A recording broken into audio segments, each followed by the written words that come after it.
చూపించిన చొరవ. ఎన్నో కాఫీలున్నా అరకు కాఫీకి ప్రత్యేకత ఉంది. టేస్ట్లో గాని అందులో ఉండే మంచి కాఫీ ఇచ్చే గుణాలు ఇక్కడున్నాయి. ఈవెన్ దావోస్లో అరకుని మనం ప్రమోట్ చేశాం. మనం ఎన్ని చేసి బ్రహ్మాండంగా ముందుకు తీసుకుపోతే రేపు ఎల్లుండి ముంబైలో కూడా ఒక అరకు కాఫీ పెద్ద సెంటర్ వస్తా ఉంది. నాకు ఏమాత్రం అనుమానం లేదు, భవిష్యత్తులో అరకు కాఫీని ప్రపంచం మొత్తం తీసుకుపోయే బాధ్యత తెలుగుదేశం పార్టీ తీసుకుంటామని మీ అందరికి విజ్ఞప్తి చేస్తున్నా. నేను అడుగుతున్నా, మనం అరకు కాఫీని ప్రమోట్ చేసి ఈరోజు వైసీపీ గవర్నమెంట్ గంజాయిని ప్రమోట్ చేస్తా ఉంది. నేను ఇక్కడుండే రైతాంగాన్ని తప్పు పట్టడం లేదు. ఎప్పుడైనా సరే రైతులకు పంటకు గిట్టుబాటు ధరిస్తే రైతులు ఏ పంట ఏమన్నా వేస్తారు, కానీ గిట్టుబాటు ధర లేకుండా ఇబ్బందులు ఎక్కువ వచ్చి గిరిజనులు కొంతమంది పెడదారి పట్టే పరిస్థితి వచ్చింది. దీనివల్ల కూడా మీరు చూస్తే ఇక్కడుండే యువత నిర్వీర్యం అయిపోతారు. నేను చూసినప్పుడు ఎక్కడ చూసినా యువతే కనపడ్డారు నాకు. వీళ్ళు గాని ప్రోత్సహిస్తే ప్రపంచాన్ని జయించే శక్తి మన తెలుగు వారికి సొంతం, అందులో మన యువతకే సొంతం. అది నా ఆలోచన. ఒక ఉదాహరణ చెప్తున్నాను మీకు. 25 సంవత్సరాల కంటే ముందు ప్రారంభించాం. నేను ఐటీ తీసుకొచ్చాను, అప్పుడే సెల్ ఫోన్లు తీసుకొచ్చాం. ఈ రోజు నేను వస్తా ఉంటే ప్రతి ఒక్కడూ ఒక సెల్ ఫోన్ పెట్టుకుని నా మీటింగ్ అంతా షూటింగ్ చేస్తూ ఇంట్లో ఉండే వాళ్ళ ఆడవాళ్ళకు చూపించే పరిస్థితికి వచ్చారు. టెక్నాలజీ ప్రతి ఒక్కరికి అందుబాటులోకి వచ్చింది. ఈ రోజు కొండ ప్రాంతంలో ఉండే మనకు కూడా ప్రపంచం మొత్తం అనుసంధానం చేసుకున్నాం. దీన్నే సక్రమంగా ఉపయోగించుకోగలిగితే ఏదైనా చేసే పరిస్థితి వస్తుంది. కానీ ఈ రోజు ప్రభుత్వం గిరిజన వ్యతిరేక ప్రభుత్వం, గిరిజనుల పొట్టగొట్టే ప్రభుత్వం, మిమ్మల్ని పట్టించుకోని ప్రభుత్వం అని చెప్పి కూడా నేను మీకు తెలియజేస్తున్నా. మీరందరూ కూడా మనం నమ్మారు. నమ్మితే నమ్మించి గొంతు కోసిన వ్యక్తి ఈ జగన్మోహన్ రెడ్డి. నేను అడుగుతున్నా ఇక్కడే మిమ్మల్ని అందరినీ, మీకెవరికైనా న్యాయం జరిగిందా అని మిమ్మల్ని అడుగుతున్నా. ఒకసారి గతంలోకి వెళ్ళండి. నేనే గిరిజనులో ఒక చైతన్యం తీసుకురావాలని ఆ రోజు చైతన్యం అనే పేరు పెట్టి గిరిజన సంక్షేమానికి నాంది పలికాం. గురుకుల పాఠశాలలో పెట్టింది తెలుగుదేశం పార్టీ. ఒకప్పుడు మన నాయకుడు ఎన్టీ రామారావు గారు గిరిజనుల్లో చాలా మంది చదువుకుంటున్నారు, కానీ ఇంకా చదువుకోవాలి, టీచర్లు కూడా వీళ్ళు సరిగా లేరు, బయట వాళ్ళు వచ్చి ఇక్కడ టీచ్ చేస్తున్నారనే ఉద్దేశంతో ఆ రోజు బీఈడీ పాస్ కాకపోయినా, టీచర్ ట్రైనింగ్ లేకపోయినా గిరిజన ప్రాంతంలో గిరిజనులకే ఉపాధ్యాయ నియామకాలు ఇచ్చింది ఎన్టీ రామారావు గారు. ఆ తర్వాత 2003లో నేను ముఖ్యమంత్రి అయినప్పుడు ఆలోచించాను. జీవో నెంబర్ 3 తీసుకొచ్చింది నేనే తీసుకొచ్చా. ఆ జీవో నెంబర్ 3 వరకు ఇక్కడ ఉండే ఉద్యోగాలు ఇక్కడ వాళ్ళకే ఇవ్వాలని, టీచర్లు గాని మిగిలిన ఉద్యోగాలు మీకే ఇవ్వాలని నేను సంకల్పించాను. మీరందరూ 2 సార్లు ఓటేశారు కదా అతనికి, జగన్మోహన్ రెడ్డికి. 2014లో వేశారు, 2019లో వేశారు. నేను అడుగుతున్నా, నేనిచ్చిన జీవో నెంబర్ 3ని ఎందుకు రద్దు చేశారో సమాధానం చెప్పే ధైర్యం ఈ ముఖ్యమంత్రికి ఉందా అని మిమ్మల్ని అడుగుతున్నా. ఇది అన్యాయం అవునా కాదా అని మిమ్మల్ని అడుగుతున్నా. ఇది గిరిజనులకు ద్రోహం అవునా కాదా? ఇంకా మీ కోపం రాలా? వచ్చిందా కోపం? ఏం తమ్ముళ్ళు మిమ్మల్ని అడుగుతున్నా, జాబ్ క్యాలెండర్ అన్నాడా లేదా? ఇచ్చాడా ఉద్యోగం? జాబ్ క్యాలెండర్ వచ్చిందా మీకు? ఇంకా ప్రింటింగ్ ప్రెస్ లో ఉంది, ప్రింట్ చేస్తున్నారు జాబ్ క్యాలెండర్.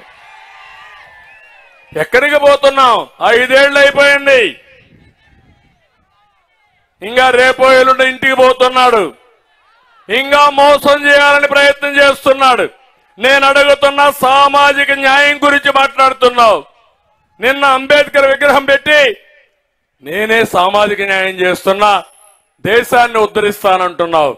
నేను అడుగుతున్నా, అరకులో ఒక సవాలు విసురుతున్నా, ఇక్కడుండే గిరిజనులకు జీవో నెంబర్ 3 ఇస్తే దీన్ని ఎందుకు తీసేశారో సమాధానం చెప్పే ధైర్యం ఈ ముఖ్యమంత్రికి ఉందా అని అడుగుతున్నా. ఇది సామాజిక న్యాయమా అని మిమ్మల్ని అడుగుతున్నా. మళ్ళీ ఇప్పుడు ఎవరికి ఉద్యోగాలు వస్తాయి? మైదానం ఉన్నోళ్ళు మన ఏజెన్సీ ప్రాంతానికి వస్తారు. ఇది ఏ విధంగా సమంజసమేమో నాకు అర్థం కావడం లేదు. నేను ఒకటే మీ అందరినీ కోరుతున్నా, మళ్ళీ తెలుగుదేశం పార్టీ హయాంలో జీవో నెంబర్ 3 తీసుకొచ్చి ఇక్కడ ప్రాంతంలో ఉండే ఉద్యోగాలు మీకే ఇచ్చే బాధ్యత మేము తీసుకుంటాం. అవసరమైతే కోర్టులో కూడా ఫైట్ చేస్తాం. అన్ని విధాల పోరాడి దాన్ని అమలు చేసే బాధ్యత మాదని గిరిజన సోదరి సోదరులందరికీ విజ్ఞప్తి చేస్తున్నా. నేను ఒక్క విషయం మిమ్మల్ని అడుగుతున్నా, 5 ఏళ్లలో ఒక్క మంచి పని మీకేమన్నా చేశారా అని మిమ్మల్ని అడుగుతున్నా. జరిగిందా అని మిమ్మల్ని అడుగుతున్నా. అందరికీ ఇచ్చినట్టు బటన్ నొక్కతానంటాడు తప్ప మా గిరిజనులకు నొక్కింది ఏమీ లేదు. ఈరోజు మీరు చూడండి, 16 పథకాలు గిరిజనుల కోసం ప్రత్యేకంగా పెట్టిన పథకాలని రద్దు చేసిన వ్యక్తి ఈ జగన్మోహన్ రెడ్డి. అయినా నా ఎస్టీలు అంటాడు. మాటలు మాత్రం కోటలు దాటుతాయి, చేష్టలు మాత్రం గడప కూడా దాటవు. ఇంకో పక్క మీరు చూస్తే ఈరోజు ఎన్టీఆర్ విద్యోన్నత పథకం రద్దు చేశాడా లేదా? అంటే గిరిజన పిల్లలు చదువుకోవడం ఈ ముఖ్యమంత్రికి ఇష్టం లేదు. అదే ఆ రోజు మీరు చూస్తే నేను ఒకటి ఆలోచించాం, ఎక్కడైతే ట్రైబల్ వెల్ఫేర్ ఉందో, మీ స్కూల్స్ ఉన్నాయో ఆ పిల్లల్ని ప్రత్యేకంగా చదివించి ఐఏఎస్ ఐపీఎస్ కూడా కోచింగ్ ఇప్పించి, ఇంకో పక్క ఐఐటి ఐఎం కోచింగ్ ఇప్పించి మిమ్మల్ని ముందుకు తీస్తే పెరిగి చేశాం. అది పోయింది. విదేశాలకి గిరిజన పిల్లలు ప్రపంచంలో ఎక్కడ చదువుకోవాలన్నా మీకు స్కాలర్షిప్లు ఇచ్చిన పార్టీ తెలుగుదేశం పార్టీ. అది కూడా తీసేశారు ఈరోజు. ఇంకో పక్క నైపుణ్యం కోసం శిక్షణా కేంద్రాలు పెడితే అవి తీసేసే పరిస్థితికి వచ్చారు. మా ఆడబిడ్డలు పెళ్లిళ్లు చేయాలంటే డబ్బులు లేకుండా అవస్థపడతా ఉంటే నేను ఒకటే ఆలోచించాను, గిరిపుత్రిక కళ్యాణ పథకం తీసుకొచ్చాను. వస్తామందా ఈరోజు? అది ఇస్తున్నారమ్మా మీకు? అది కూడా రద్దు చేసే పరిస్థితికి వచ్చారు. ఆ రోజు మన బిడ్డల కోసం మైదానంలో ఎక్కడున్నా భారతదేశంలో రాష్ట్రంలో బెస్ట్ అవైలబుల్ స్కూల్స్, మంచి స్కూల్లో మన పిల్లల్ని చదివించాలని, వీళ్ళు మట్టిలో మాణిక్యాలు, వీళ్ళు చదివిస్తే అందరితో సమానంగా అంటే కూడా ఇంకా ఎక్కువ ముందుకు పోతారనే ఉద్దేశంతో అన్ని స్కూల్స్ లో నేను అడ్మిషన్స్ ఇచ్చాను. ఇప్పుడు వస్తున్నాయా అని మిమ్మల్ని అడుగుతున్నా, ఒక్కరికి వచ్చాయని మిమ్మల్ని అడుగుతున్నా. ఇంకో పక్క కేంద్రం 60% గ్రాంట్ ఇస్తారు కొన్ని పథకాలకి. ట్రైకా ద్వారా డబ్బులు తీసుకొచ్చి కార్యక్రమాలు మనం చేయడానికి అవకాశం ఉంది. ఈ రోజు ఈ పెద్ద మనిషి ట్రైకార్లో ₹1 తీసుకోలేదు. అంటే 100 రూపాయలు ఖర్చు పెడితే 60 వాళ్ళు ఇస్తారు, మనం 40 పెట్టాలి. ఆ 40 పెట్టలేక మీ మీద ఇష్టం లేక 60 రూపాయలు కూడా వదిలించుకున్నాడంటే ఈయన ఒక ముఖ్యమంత్రి అని అడుగుతున్నా, పేదల వ్యక్తి అని మిమ్మల్ని అడుగుతున్నా. అవసరమైతే ఇంకా కొంత అప్పు తెచ్చినా సరే మా గిరిజనుల కోసం ఖర్చు పెడితే వాళ్ళు అభివృద్ధి అవుతారు. అలాంటి ధ్యాస లేని వ్యక్తి. మీ అందరూ గుర్తుపెట్టుకోవాలి, గిరిజన ప్రాంతంలో ఆ రోజు నేను మస్కిటోస్ ఎక్కువ దోమలు ఉంటాయనే ఉద్దేశంతో మస్కిటో నట్లు కూడా ఇచ్చా. మీకు జ్ఞాపకం చేసుకోవాలి, సమైక్య ఆంధ్రప్రదేశ్లోనే మీకు పౌష్టికాహార లోపం ఎక్కువ ఉందనే ఉద్దేశంతో ఆ రోజుట్లోనే ఫుడ్ బాస్కెట్, ఒక ఎవరైతే బలహీనంగా ఉంటారో వాళ్ళకందరికీ ఒక ఫుడ్ బాస్కెట్ ఒకటి ఇచ్చి మిమ్మల్ని ఆదుకున్న ప్రభుత్వం తెలుగుదేశం ప్రభుత్వం. దాన్ని చేశారు. ఈ రోజు ఒకటి అడుగుతున్నా, ఏ ప్రభుత్వం అయినా సరే పేదవాళ్ళ ఆదాయం పెంచి ఖర్చులు తగ్గించాలి. ఈ ప్రభుత్వం పేదవాళ్ళ రక్తం తాగుతున్నారు తప్ప పేదవాళ్ళకి ఎక్కడా లాభం చేయడం లేదు. నేను ఆ రోజు ఆలోచించాను, ఈ పేదవాళ్ళు వాడే కరెంట్లో 200 యూనిట్లు విద్యుత్ శక్తి ఉచితంగా ఇవ్వాలని ఆ రోజు మీ అందరికి ఇచ్చామా లేదా అని నేను అడుగుతున్నా.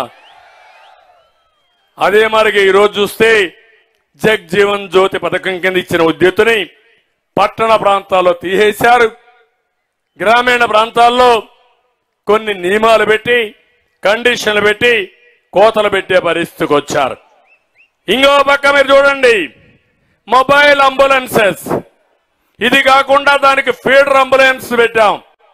ఆ రోజు ఎక్కడికి పోయినా రోడ్డు ఉన్నంత వరకు అంబులెన్స్ ఉంటుంది, రోడ్లు లేకపోతే స్కూటర్లే ఫీడర్ అంబులెన్స్లు పెట్టుకుని మీ యొక్క ఇంటి నుంచి నేరుగా హాస్పిటల్ తీసేపేడుగా ఆ రోజు ఏర్పాటు చేశాం.